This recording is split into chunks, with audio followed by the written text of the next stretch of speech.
Hey guys, and welcome back to a brand new video, and in today's video we're going to be going over the tuning exams, or the second part of it. So we're basically going to be going over the elimination part of the tuning exams, where whoever becomes a tuning. I really did thoroughly enjoy this arc. There were so many good parts about it, and I don't really think I didn't like a single part of it. I think it was all good. I think it was all amazing basically. But yeah, if you do enjoy this video, please like the video, subscribe to the channel, it would mean so much to me. And anyway, let's just get into it. And now, after a little training on how to summon a toad, the tuning exams now start. Naruto's on his way to the arena, a little bit nervous about fighting Neji, who can destroy his chakra points. But the thing that calms him down is that he can now summon a toad. I'm not sure if one of the smaller toads will be that good against Neji, but if he does bring out someone like Gamabunta, then that would do the trick, I'm guessing. But on his way to the arena, he bumps into Hinata. We find out that Naruto wants to win for Hinata as well because of what Neji did to her. He wants to prove that people decide their own fate. And just as he's about to leave, he says, "I thought you were sort of a weirdo, dark, plain, and timid." I absolutely love that bit because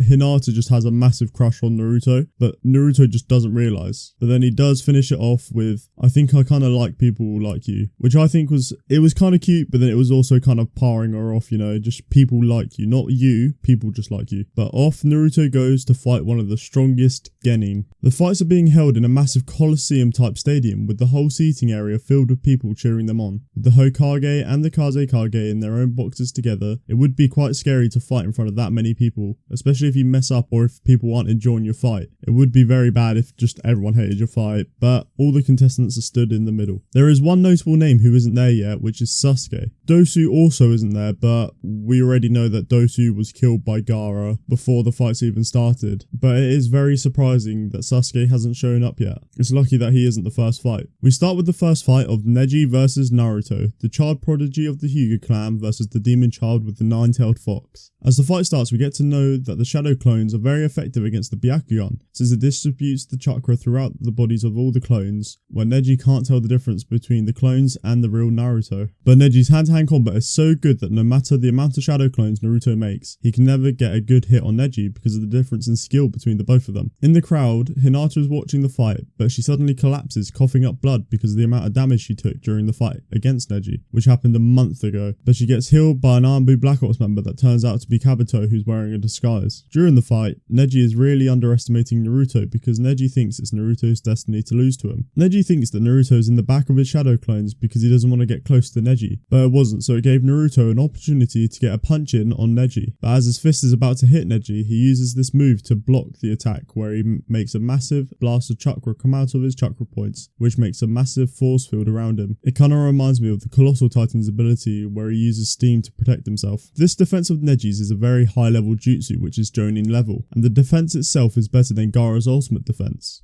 It just goes to show that Lee wasn't lying when he said that Neji was stronger than him. After pushing Naruto back, Neji uses an attack called 8 trigram 64 palms, where he hits you with 64 pin-like attacks to 64 of your chakra points. And once 64 of them have been hit, you won't be able to use chakra again. I'm not sure if that means it's forever or if it's until it heals. It also makes it impossible to stand because of the amount of damage he's taken. As Naruto's down and seems to be out for the count, Neji keeps on talking about destiny and that from the time you're born you can't change what you're destined to do in life. And it was Naruto's destiny to lose to him in a fight because he was destined to be weaker than Neji. But Naruto proves Neji wrong by pushing through the pain to stand up, which Neji said was impossible to do. Then we get into the backstory of the Hyuga clan. From the day you're born in the Hyuga clan, you're either placed in the main branch if you're born first, or the cadet branch if you're born after. Neji and Hinata's dad are twins, but since Neji's dad was born first, he was put into the main branch when Neji's dad was put into the cadet branch. When you're in the cadet branch, you have to protect the main branch with your life, and to make sure you do, they brand you with a curse mark on your forehead. This is to make sure the main branch has power over the cadet branch, just in case one of the cadet branch members tries to kill one of the main branch members. We see this when Neji's dad is looking at Hinata with hate because of how weak she is compared to Neji, but because she was part of the main branch, she was always going to have power over Neji. Hiyashi, who is Hinata's dad, saw that he was looking at her with hate in his eyes, So he used the curse mark to hurt Hisashi's head and basically knocked him out for the day, and this happened right in front of Neji. So you can see why he hates the main branch. But this isn't the reason why he has this deep hatred for the clan. There is another reason for the curse mark, and it is to seal the Byakugan after the user has died, so people can't steal the secrets of it, because it's such a strong weapon to have. On Hinata's 4th birthday, Neji was branded with the curse mark, and on that same night, the Leaf had made an alliance with the Cloud Village. But someone snuck into the Hyuga house and kidnapped Hinata, but her dad Hiashi killed the man that took her, but it turned out to be one of the higher-ups in the Cloud Village. And because he was killed with no evidence of trying to kidnap Hinata,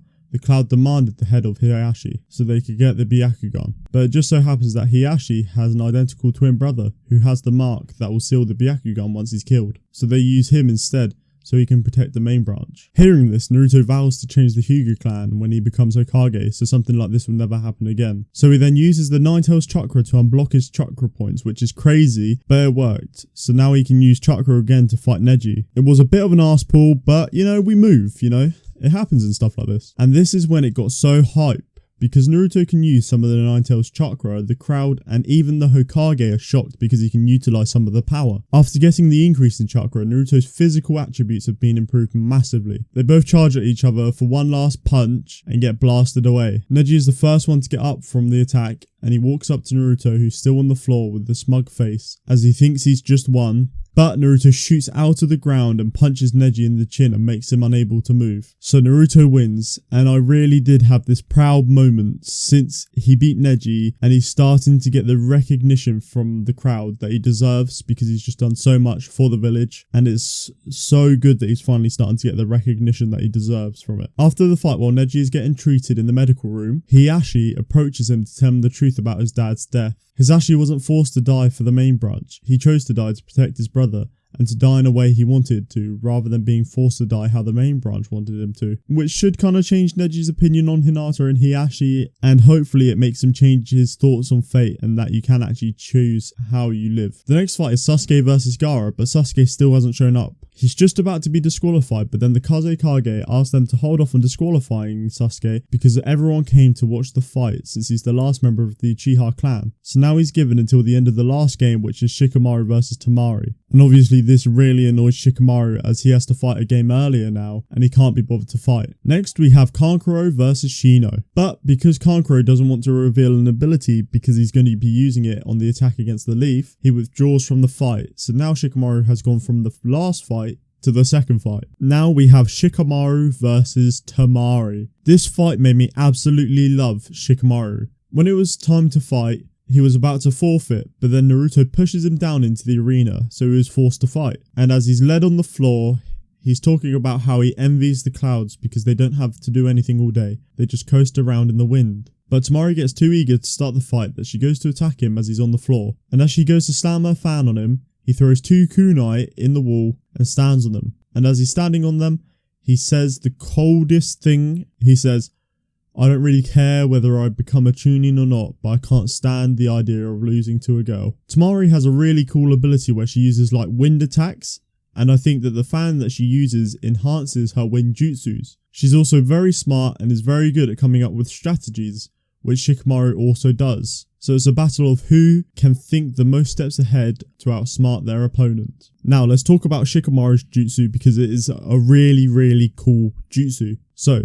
Shikamaru's jutsu allows him to use his shadow to connect with someone else's so they can't move anymore. But he can't stretch his shadow infinitely. But when he's standing in the shadow of something, let's say like a building, his shadow starts stretching from the moment the building shadow touches the light. And if he stretches his shadow out to the max it can go, but it goes into another shadow, say there's a building next to a tree, then the distance that his shadow has gone resets at the tree and then it can stretch the same distance again. Temari figures out Shikamaru's jutsu very fast and is able to find out the max distance Shikamaru can stretch his shadow. But Shikamaru comes up with a strategy where he uses his vest as a balloon type thing. I don't know how he did this because it just magically goes and hovers right next to Temari where she can't see it at the tip of where his shadow can reach so that he can then get a boosted place of where his shadow can go. But just as he's about to catch her, Kankuro shouts from the crowd and tells her so she gets out of the way, which I thought was 100% cheating, but apparently it wasn't. Tamari backs off and hides behind her fan while she comes up with a strategy. But she didn't realise that she got close to Naruto's hole that he made when fighting Neji. So Shikamaru uses the hole that he made to put his shadow through it and catch Tamari. He was just so much smarter than Tamari that he was controlling what she was doing by chasing her with his shadow, which I thought was just so cool. But as he has her caught, he puts his hand up and quits because he doesn't have much chakra left. So he could only hold out for a few more seconds, and he couldn't have knocked her out in that time. I also think he did quit because he just couldn't be bothered to fight anyone anymore, but he did go with the "I've run out of chakra" excuse. After the Tamari and Shikamaru fight, Rock Lee comes to watch the fights. He has missed the fight that he was looking forward to most, but he hears about Naruto beating Neji, the person he would never be able to beat. At first he seems very happy because he sees Naruto as a very similar person to him, but he starts to get jealous of him because he realises that Naruto is getting further away from him. Everyone is waiting for Sasuke to show up, and just as he's about to be disqualified, a big gust of wind and leaves come, and in the middle of them, Sasuke and Kakashi emerge from it. Sasuke appears with this really cool new design for the fight, but now the Sasuke vs Gaara fight can start. While Gaara is making his way down to the arena, he gets confronted by two grass ninjas, who are forcing him to lose the match because their boss has money on Sasuke to win. But Gaara just completely kills them and leaves their dead bodies on the floor. And as he walks away, he talks to his sand, apologising to it for giving his sand bad blood. The more I see of Gaara, just the more he creeps me out every time. But then we go back up to Kakashi and Guy, who are talking about how little armed Black Ops members there are in the stadium today because they know that there's going to be an attack on the Leaf today. The fight starts by Sasuke showing his new taijutsu, where he was using what he learnt from watching Lee's fight. Sasuke has now been able to match Lee's average speed when he doesn't have the weights on, and Gaara still can't keep up with the speed like when he fought Lee. So you can just tell that Gaara doesn't train. He's kind of like Frieza, where he's born with this talent and he just can't be bothered to get stronger because he thinks that he's like the strongest in the world. And I also just love the way that Guy talks about Gaara and Lee. He says the detestable Gaara and the charming Lee. Whenever Guy's on screen, he never fails to make me laugh, except from Sasuke is absolutely destroying Gaara. It's basically the same as when Lee fought him. The only thing is that it's exactly the same as when Lee fought Gaara, and we all know how that ended. So it can't be the only thing he learnt from Kakashi, because Kakashi is just a lot smarter than that. After taking some damage, Gaara traps himself inside a sand ball, and this is when we see Sasuke's new jutsu called Chidori. It's the same jutsu that Kakashi used to kill Haku, but Kakashi has a different name for his because when Kakashi was younger, he cut a lightning bolt with it. The jutsu was created by Kakashi, where they focus chakra into their hand and then they thrust into their opponent at high speed so it cuts through whatever is in front of them. With Gaara in his sand ball, Sasuke lunges towards him with a Chidori and cuts right into Gaara's shoulder. This is the first time that Gaara has bled. Gaara starts screeching and crying because he's never felt pain before. So Gaara comes out of his sand ball, and then everyone in the stand gets put into a genjutsu because the sand and the sound make their start in destroying the Leaf. As soon as everyone is in a genjutsu, Sound and Sand Ninja start attacking the spectators. But Guy, Kakashi and Sakura, which I thought was pretty cool, realise they're in a genjutsu and break out of it immediately, which is really cool for Sakura since she's starting to get better at controlling her chakra. Gaara's mind is unstable, so he gets taken away from the arena until he gets his composure back because he's a massive part in the plan of destroying the Leaf Village. But Sasuke chases after Gaara, Tamari and Kankuro. After breaking out of the genjutsu, Sakura is tasked with waking Naruto and Shikamaru up from the genjutsu. They have to go with Pakun, who is Kakashi's dog summoning, and chase after Sasuke to assist him in taking down Gaara. But when she went to wake Shikamaru up, he had already got himself out of the genjutsu but pretended to be asleep because he just couldn't be bothered to fight anyone. He's just adding more reasons to why I love him.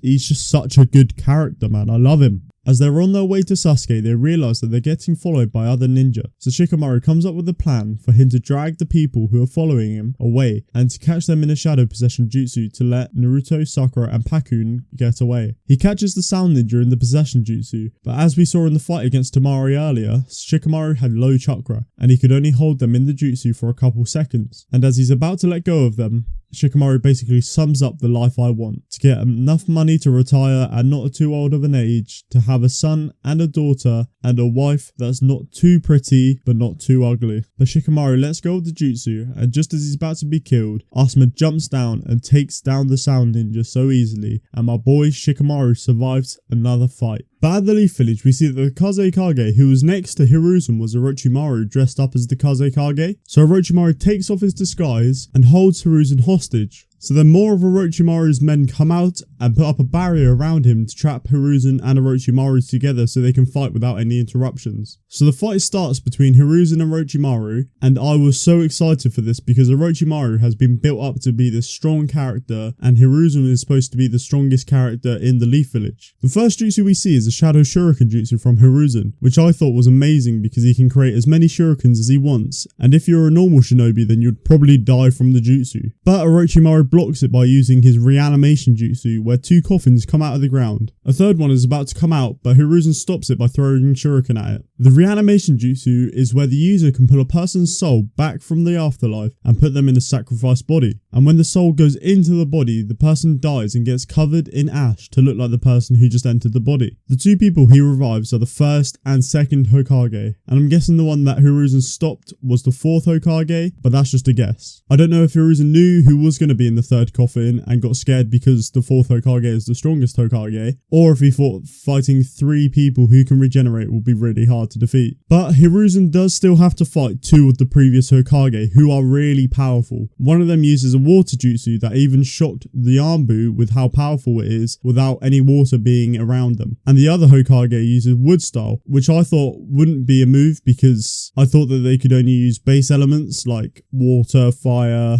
earth. I'm guessing the wood style is part of the earth jutsu, but I thought it'd be like rocks and stuff like that. We also find out why Orochimaru got kicked out of the Leaf Village. It's because he was conducting experiments on living patients who he would steal from the streets. He would take children and even Anbu Black Ops members and he would experiment on them to try and create new jutsus. And one of the new jutsus he was trying to make was an immortality jutsu, which since leaving he has now created. This immortality jutsu is where he can take the body of someone and put himself in it, which we see where he can rip off his face and look like a girl and then rip his face off again to look like himself again. This is also why I think he's going after Sasuke, so we can get the Sharingan, which is just overpowered as anything, and Sasuke has amazing potential that Orochimaru could utilize and then become even stronger than he is now. But getting back to the fight, the first Hokage uses a genjutsu which makes everything go dark, so it basically makes the person think that they're blind. So Hiruzen uses the Reaper Death Seal. This was the jutsu the fourth Hokage defeated the Nine-Tailed Fox with. But using the jutsu brings out the God of Death of the Naruto world, where he basically pulls out the opponent's soul and then puts the soul inside of his belly and then you can never get out of it. But the God of Death also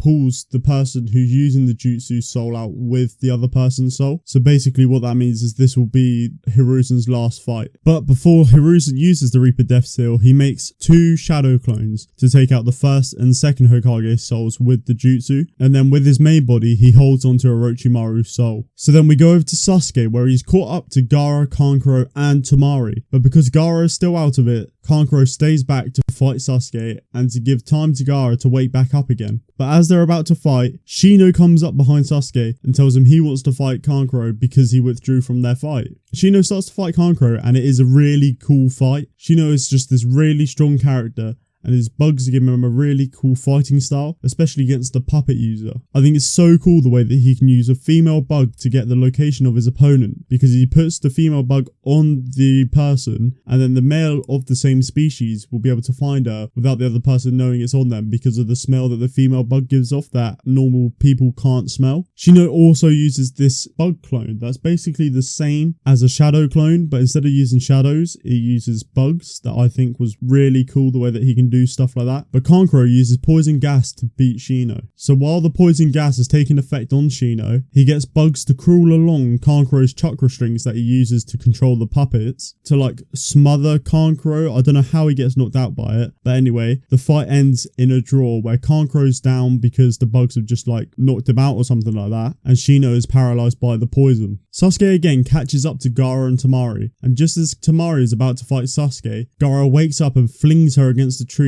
So now Sasuke will fight Gaara in his partial transformation. Gaara is a lot stronger and faster in this partial transformation, so Sasuke hides behind a tree and prepares to use his Chidori. He activates his Sharingan and leaps towards Gaara, and Gaara jumps towards him. But Sasuke cuts right down Gaara's transformed arm, but it really just does nothing to him. Sasuke keeps on fighting Gaara after this, but he's getting dominated by him. He can only keep up with Gaara because of his Sharingan, and he would have probably been dead by now if he didn't have it. But this is when Gaara Gaara gets into Sasuke's head and tells him that he's weak and that his hatred isn't strong enough to defeat him. So Sasuke powers up another Chidori, even though it was said that he can't use 3 in one day because it will make his chakra go down to 0 and it could kill him. But he uses it anyway and his curse mark awakens. And this is what I think Orochimaru wants to happen, because it's given Sasuke more power, and that's what Sasuke wants to get his revenge for his clan. He wants to get this power and he wants to get even stronger and then stronger again. And then Sasuke seeing this power that Orochimaru can give him, just like in this curse mark thing, will make Sasuke want to see Orochimaru again. And then when Sasuke goes to see Orochimaru again, this is when Orochimaru will steal his body, and then he'll get the Sharingan, and then he'll get the power of the Uchiha. But with his third Chidori, he clashes with Gaara again, and he does a good bit of damage to him that makes Gaara screech. But Sasuke collapses as he's used too much chakra. But then we have Naruto versus Gaara. But Naruto starts off the fight not being himself. He's really scared of Gaara and doesn't want to fight him. And because he hesitates to fight, Gaara gets Sakura caught under this like bit of sand on a tree. And then we get Gaara's backstory, which really hits me in the feels when I read it. And it really made me kind of like understand why he is how he is. Before Gaara was born, the Sand Village put a sand spirit inside of him. So when he was born, his mum was killed by him. So this led to just no one liking him because they were scared of him.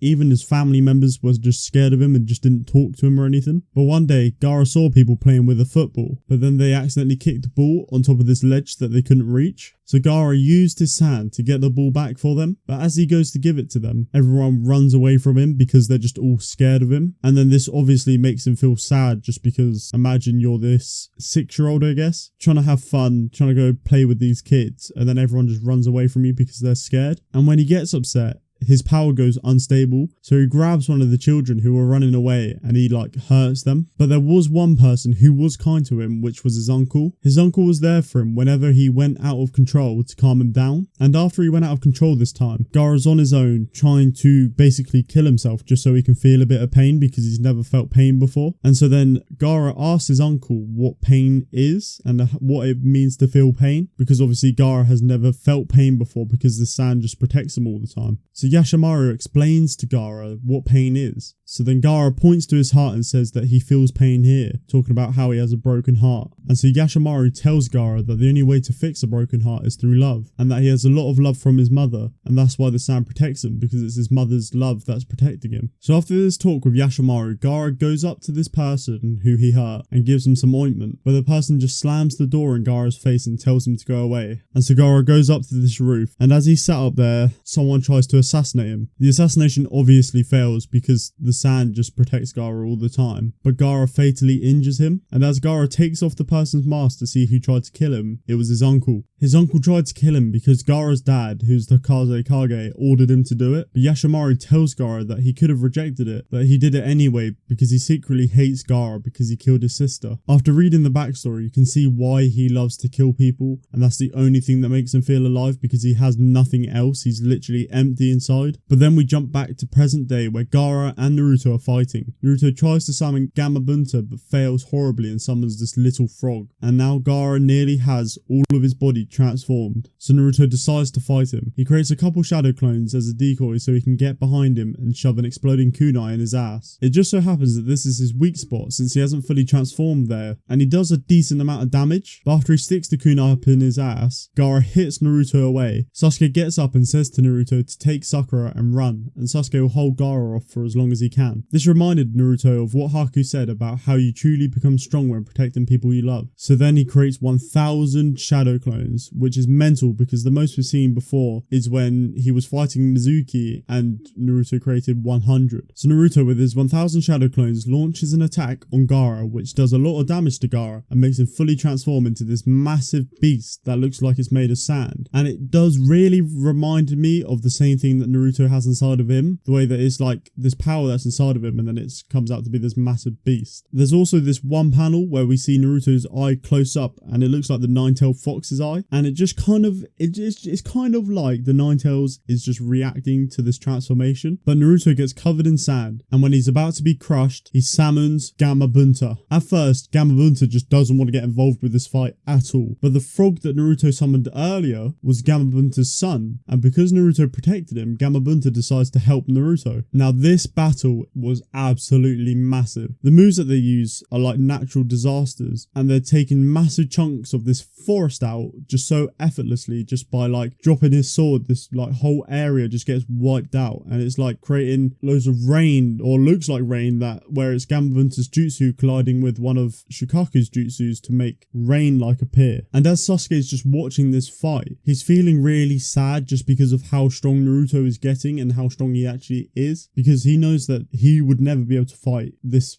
thing in 100 million years, and Naruto's just fighting him effortlessly. But Shukaku, the sand spirit, is only at full strength when Gaara is sleeping. But while he's not at full strength, he's still giving Gamabunta a good run for his money in strength. And then Gaara uses his jutsu playing possum, where he knocks himself out and gives Shukaku full control. Shukaku is now stronger than Gamabunta, and the only way to defeat Shukaku is to wake Gaara up by giving a punch in the face. But Gamabunta can't get a good grip on Shukaku because obviously he's a frog and he doesn't have any claws. So Naruto is tasked with transforming both him and Gamabunta into an animal with claws and fangs, and the thing he transforms into is the nine-tailed fox. So Gamabunta holds on to Shukaku, Naruto jumps onto Shukaku and runs up to Gaara and gives him a massive punch in the face. The punch stops the jutsu, but Naruto gets caught in sand, so he borrows some of the Nine-Tails chakra so he can have enough strength to give one last punch to Gaara. And just as he's about to make contact, his foot gets caught again, so he gives Gaara a massive headbutt that destroys Shukaku's body. Gamabunta leaves. Gaara and Naruto are both on the floor, unable to move, but Naruto is dragging himself along the floor with his chin just to get to Gaara.